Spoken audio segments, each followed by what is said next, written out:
올해 한국과 일본의 1인당 국내 총생산 격차가 역대 최소 수준으로 좁혀진다는 국제통화기금의 전망이 나왔다.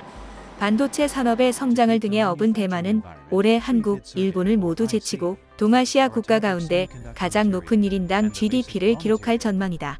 현지 시간 11일 IMF가 발표한 세계 경제 전망에 따르면 올해 한국의 1인당 GDP는 33,590달러로 일본과의 격차가 770달러 차이로 좁혀질 것으로 예상됐다.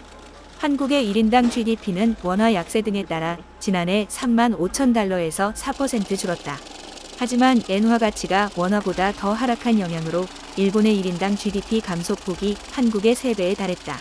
지난해 39,300달러에서 12.6%나 급감했다. 일본의 위기감은 상당하다.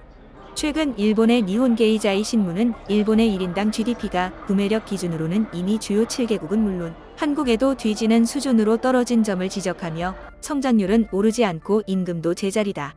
오랜 양적 완화로 저금리에 의존하는 좀비 기업들이 많아져 경제의 신진대사가 끊겼다라고 짚었다. 일본의 경제 석학으로 꼽히는 노구치 유키오 히토스바시대 명예교수도 엔저 때문에 일본이 한국보다 가난해졌다라는 칼럼에서 일본은 지금까지 약 50년간 선진국의 지위를 누렸지만 이제는 거기에서 미끄러져 내려오기 직전이라며 엔화 가치가 달러당 140엔 수준으로 떨어지면 한국의 1인당 GDP가 일본보다 높아진다고 밝히기도 했다. 일본이 걷고 한국은 뛰었다면 대만은 날았다.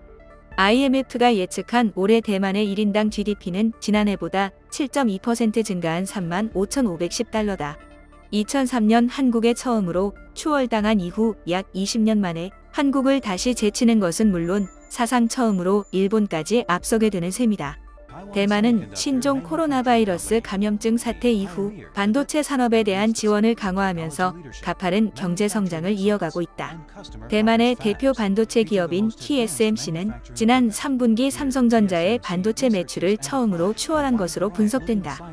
차이잉원 대만 총통은 지난 5월 대만 경제가 글로벌 공급망 재편 기회를 이용해 중요한 위치를 차지했다며 대만의 1인당 GDP가 19년 만에 한국을 추월할 것이라고 주장한 바 있다.